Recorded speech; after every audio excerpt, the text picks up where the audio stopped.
Bienvenue, vous êtes au Musée des Beaux-Arts de Montréal et je voulais vous parler d'un programme spécialement pour vous que nous avons imaginé sur mesure pour nos amis et qui vous permettra de découvrir ou de redécouvrir vos trésors, vos joyaux, vos collections au travers des 5 pavillons du musée. J'ai fait un choix de mes coups de cœur au travers de cette collection extraordinaire et je vous invite à venir la découvrir grâce aux ateliers thématiques, grâce aux visites guidées, grâce aux parcours spécifiques que nous allons imaginer pour la première fois pour vous, donc afin que vous compreniez, que vous exploriez, que vous soyez encore plus à la rencontre de ces œuvres extraordinaires que nous conservons au Musée des Beaux-Arts de Montréal. Alors voilà quelques choix spécialement choisis pour vous. Mi-Carême, un tableau qui à chaque fois me rappelle des souvenirs très forts. Celui d'avoir vu Riopelle à la toute fin de sa vie.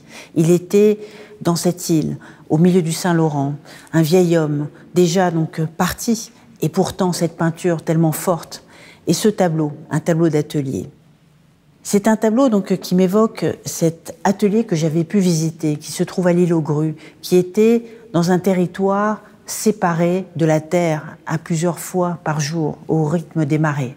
Un atelier qui était balayé par les vents, donc qui était entouré donc par tous les éléments, la force et la violence des eaux du Saint-Laurent. Et puis en même temps, on y sentait ce territoire dans lequel Riopelle était enraciné, un territoire de chasse.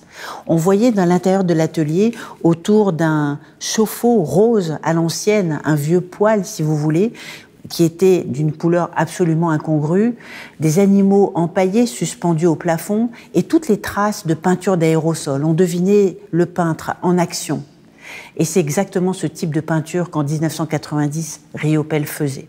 Un tableau où il utilisait des motifs en pochoir avec des bombes aérosols. Et c'est cette technique tout à fait étonnante, car j'aurais pu plutôt choisir des mosaïques, de la première période, la mieux connue de Riopelle. Mais c'est pourtant cette technique-là que je trouve très intéressante, parce qu'elle était très audacieuse. Elle parlait beaucoup aux peintres de cette nouvelle génération du street art à New York, et avec une nouvelle façon de faire de la figuration. C'est un tableau aussi que l'on peut voir sur 2 faces, sur des panneaux de bois. Donc regardez-le, tournez-le.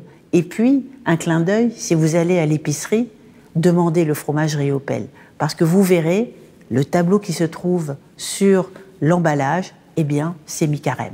Donc il y a vraiment beaucoup de façons de savourer Riopelle.